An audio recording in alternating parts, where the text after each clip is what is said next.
Hello दोस्तों, आपके प्यारे से यूट्यूब चैनल सुपेरियर नॉलेज पर आपका स्वागत है। आज देख लीजिए जो कक्षा 12 का भौतिक विज्ञान है उसका दूसरा पार्ट लेकर के आए हैं। हम दूसरा भाग लेकर के आए हैं। पहला भाग बता दिया गया है। पहले भाग में आवेश बताया गया था कि आवेश क्या होता है, जो कि ये जो नया सेशन चल रहा है 2022 एग्ज़ाम के लिए उसको यहाँ पर पढ़ाया जा रहा है। ये दूसरा भाग है। पहले भाग में बता दिया गया है आवेश क्या होता है, उस पर सवाल भी दिया गया था जो कि बहुत अच्छे से बताया गया था। उसको आप लोग जा कर के सुपेरियर नॉलेज चैनल को खोल करके वहाँ पर से देख लीजिए पहला पार्ट। और दूसरा पार्ट आज बताया जा रहा है। और दूसरे पार्ट में आपको आवेशन की विधियाँ बताया जाएगा कि आवेशन कितने प्रकार के होते हैं, कौन कौन सी विधि होती है और वो विधि क्या क्या होती है। तो इस वीडियो में आपको यही बताया जाएगा। तो चलिए वीडियो को स्टार्ट करते हैं। वीडियो को स्टार्ट करने से पहले आप लोगों से हम बोल देते हैं कि आप लोग अभी चैनल पर नए हों तो चैनल को सब्सक्राइब कर दें, वीडियो को लाइक कर दें, चैनल को ज़रूर से ज़रूर सब्सक्राइब कर दें। तो चलिए चलते हैं। तो आवेशन की विधियाँ, जो आवेशन की विधियाँ हैं, तो आवेशन 3 प्रकार के होते हैं। आवेशन कितने प्रकार के होते हैं? तो आवेशन 3 प्रकार के होते हैं। तो चलिए लिखते हैं, ये 3 प्रकार के होते हैं। 3 प्रकार के होते हैं, ठीक है। कितने प्रकार के होते हैं? तो 3 प्रकार के। अब कौन कौन होते हैं इसको भी जान लेते हैं, कौन कौन होते हैं। तो पहला जो है आपका घर्षण द्वारा आवेशन। घर्षण द्वारा आवेशन, पहला आपका है घर्षण द्वारा आवेशन।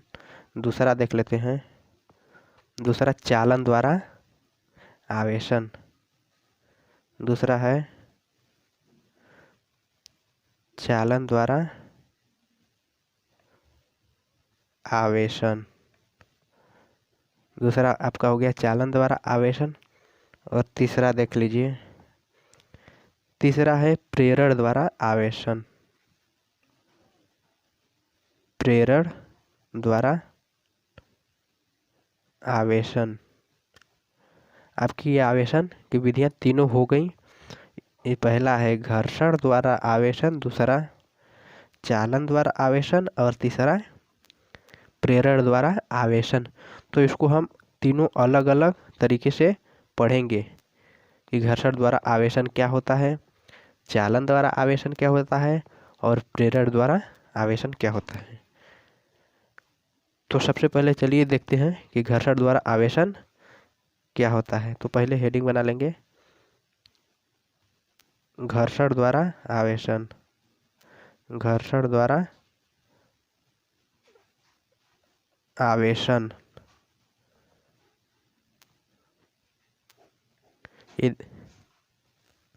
घर्षण द्वारा आवेशन। घर्षण द्वारा आवेशन उसे कहते हैं जैसे घर्षण मतलब कि रगड़ने पर जो उत्पन्न होता है। तो दो वस्तुओं को रगड़ने पर आवेशों का एक वस्तु से दूसरे वस्तु में जाना घर्षण द्वारा आवेशन कहलाता है। जैसे ये देखिए पेन है और ये 2 पेन है, जब इसको रगड़ेंगे, इसे रगड़ेंगे तो इस वस्तु से इसमें जाएगा इलेक्ट्रॉन, इसमें से इसमें जाएगा या फिर इसमें से इसमें जाएगा। तो इस प्रकार एक वस्तु से दोनों वस्तुओं को रगड़ने पर एक वस्तु से दूसरे वस्तु में इलेक्ट्रॉन का जाना घर्षण द्वारा आवेशन कहलाता है। समझ गए? फिर एक बार समझा देते हैं। जैसे दो वस्तुओं को रगड़ने पर एक वस्तु से दूसरे वस्तु में इलेक्ट्रॉन का जाना घर्षण द्वारा आवेशन कहलाता है। तो चलिए इसको लिख लेते हैं, लिख लेंगे तो समझ में आ जाएगा। तो चलिए लिखते हैं। हाँ देख लीजिए डेफिनेशन, दो वस्तुओं को रगड़ने पर आवेशों का एक वस्तु से दूसरे वस्तु में जाना घर्षण द्वारा आवेशन कहलाता है। जैसे दो वस्तु रहेगी, उन दोनों को आपस में रगड़ने पर एक वस्तु से दूसरे वस्तु में आवेश जाएगा, तो उसी को घर्षण द्वारा आवेशन कहते हैं। ठीक है, ये आपको समझ में आ गया होगा, घर्षण द्वारा आवेशन। ठीक दोस्तों, घर्षण द्वारा आवेशन आपको समझ में आ गया। एक बार इसको फिर से समझ लेते हैं। अगर नहीं आया है तो दो वस्तुओं को रगड़ने पर आवेशों का एक वस्तु से दूसरे वस्तु में जाना घर्षण द्वारा आवेशन कहलाता है। तो चलिए अगला देखते हैं। जो अगला आपका क्या है, चालन द्वारा आवेशन। इसको समझ लेते हैं, ये बहुत ही इम्पोर्टेंट है, चालन द्वारा आवेशन। तो इसको समझेंगे कि चालन द्वारा आवेशन क्या होता है। हाँ, लिखते हैं चालन द्वारा आवेशन।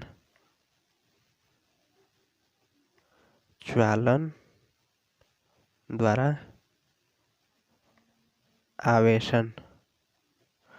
तो चालन द्वारा आवेशन जानेंगे, दूसरा है, दूसरा नंबर, चालन द्वारा आवेशन क्या होता है। तो चालन द्वारा आवेशन जब किसी जैसे किसी आवेशित चालक को अनावेशित चालक के संपर्क में लाएंगे। सबसे पहले जैसे दो चालक रहेंगे, तो उसमें से एक चालक आवेशित रहेगा और एक अनावेशित, जो कि उस पर कोई आवेश नहीं रहेगा, अनावेशित चालक उसे बोलते हैं। तब जब दोनों को संपर्क में लाएंगे तो दोनों आवेशों पर एक समान प्रकृति का आवेश आ जाएगा। जैसे पहले पर धन आवेश रहेगा, तो जो अनावेशित चालक है उस पर भी धन आवेश आ जाएगा। तो इसी को हम कहते हैं चालन द्वारा आवेशन। तो चलिए इसको पहले लिख लेते हैं। देखिए एक बार फिर से इसको समझ लेते हैं कि चालन द्वारा आवेशन होता क्या है। तो देखिए, जब किसी आवेशित चालक को, फिर से देखिए, जब किसी आवेशित चालक को अनावेशित चालक के संपर्क में लाया जाता है, तब दोनों चालकों पर समान प्रकृति का आवेश फैल जाता है। इस प्रक्रिया को चालन द्वारा आवेशन या संपर्क द्वारा आवेशन कहते हैं। इसे संपर्क द्वारा आवेशन भी कहते हैं। तो चलिए इसको हम एक चित्र के माध्यम से समझेंगे कि चालन द्वारा आवेशन क्या होता है। तो देखिए, ये कोई वस्तु है जो कि इस पर कोई आवेश नहीं है, एक स्टैंड पर इसको रखा गया है। ये स्टैंड है, मान लीजिए, इसको स्टैंड पर रखा गया है। ठीक है, ये अनावेशित है, इसको लिख दे रहे हैं यहाँ पर, अनावेशित, अनावेशित। और ये कोई वस्तु है, ये आवेशित है, ये भी कोई स्टैंड पर रखा गया है। ठीक है, ये आवेशित वस्तु है। मान लीजिए इस पे धन आवेश है। ठीक है, धन आवेश, धन आवेश है। ठीक है, आवेशित वस्तु है, धन आवेश इस पे है। जब अनावेशित वस्तु और धन आवेशित या फिर अनावेशित और आवेशित वस्तु को जब संपर्क में लाया जाता है, यानी कि पास ले जाने पर, लिख देंगे पास लाने पर।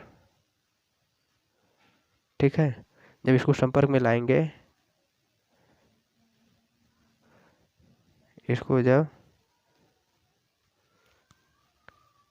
इसको संपर्क में इस तरह लाएंगे,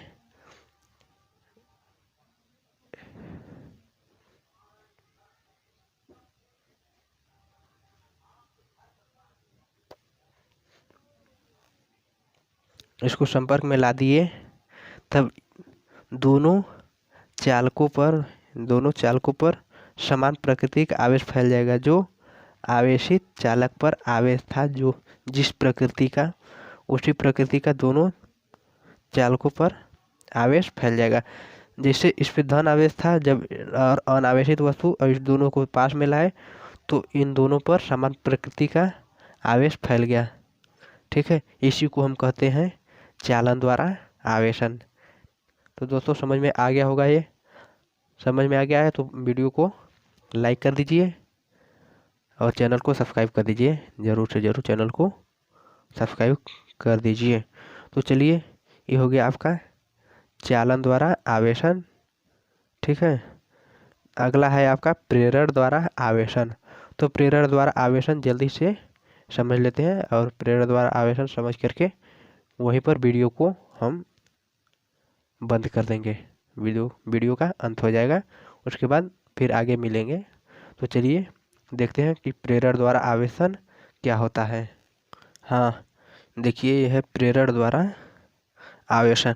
तो प्रेरण द्वारा आवेशन क्या होता है उसको हम बताते हैं। जैसे चालन द्वारा आवेशन था, तो उसमें एक आवेशित वस्तु था और एक अनावेशित। तो यहाँ पर एक अनावेशित वस्तु रहेगा और एक आवेशित छड़ रहेगा।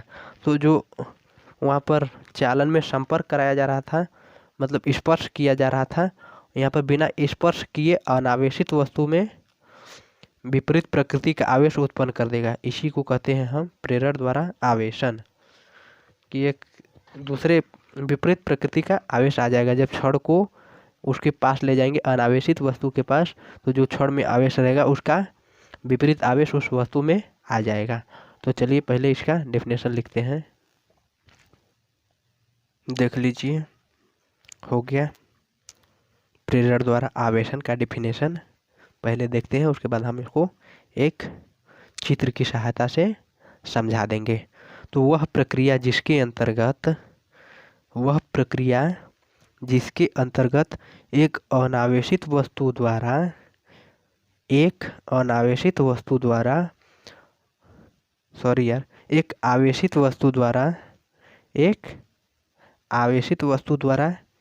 अनावेशित वस्तु पर बिना स्पर्श किए विपरीत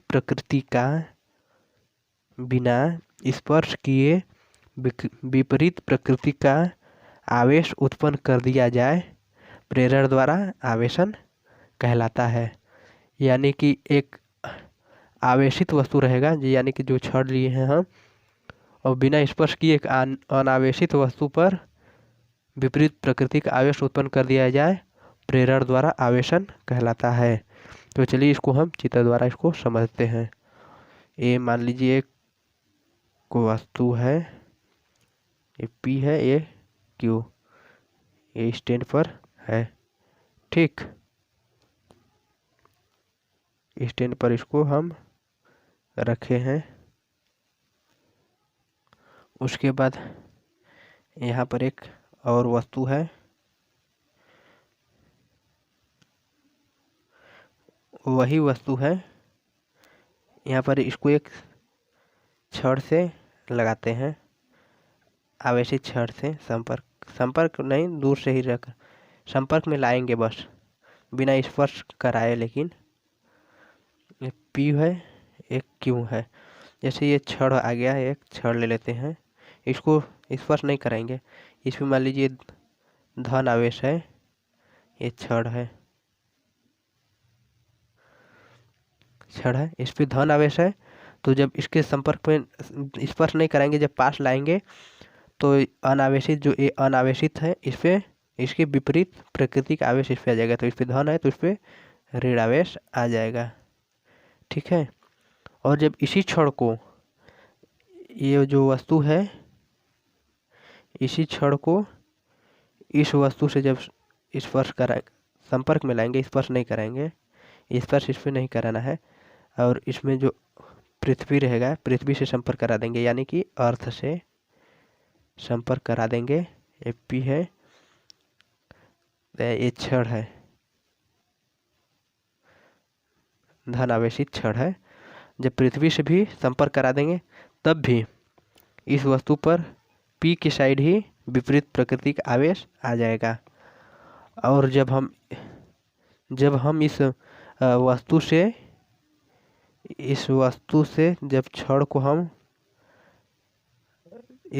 जब छड़ को पास में लाएंगे और पृथ्वी से संपर्क हम हटा लेंगे, ठीक है, पृथ्वी से हम संपर्क हटा लेंगे, तब भी यहाँ पर ऋण आवेश ही रहेगा, विपरीत प्रकृति का आवेश ही रहेगा।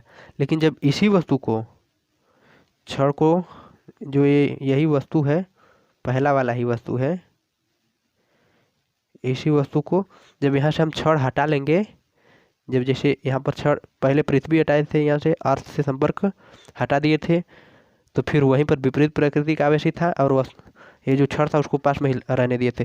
और यहाँ पर जब क्षण भी हटा लेंगे तो यहाँ पर जो विपरीत प्रकृति का आवेश आया था ये पूरे वस्तु में फैल जाएगा, पूरे वस्तु में फैल जाएगा, पूरे वस्तु भर विपरीत प्रकृति यानी कि ऋण आवेश आ जाएगा। यही है आपका प्रेरण द्वारा आवेशन। चलिए इसको फिर से समझ लेते हैं। पहले मान लीजिए एक अनावेशित वस्तु रहेगा, इस अनावेशित वस्तु पर एक आवेश लाएंगे, एक जो अनावेशित वस्तु है उस पर एक क्षण धनावेशित क्षण पास लाएंगे, तो इस अनावेशित वस्तु पर क्षण के विपरीत प्रकृति का आवेश आ जाएगा, यानी कि क्षण धन आवेशित है तो इस वस्तु पर ऋण आवेश आ जाएगा। और उसी वस्तु पर को जब हम पृथ्वी के संपर्क में लाने पर उस क्षण को पास में लाते हैं तो फिर भी उसी पर विपरीत प्रकृति का आवेश ही रहता है। और जब उस वस्तु से पृथ्वी का संपर्क हम हटा लेते हैं तब भी वहाँ पर ऋण आवेश ही रहता है। और उस वस्तु के पास से हम जब क्षण को भी हटा लेते हैं तो पूरे वस्तु में ऋण आवेश आ जाता है। तो ये है आपका प्रेरण द्वारा आवेशन। दोस्तों अगर आपको वीडियो पसंद आया हो तो वीडियो को लाइक कर दें, चैनल को सब्सक्राइब कर बेल आइकन को प्रेस कर दें। यहीं पर वीडियो को अंत करते हैं, फिर मिलते हैं अगले से एक प्यारे से खूबसूरत वीडियो में। तब के लिए जय हिंद।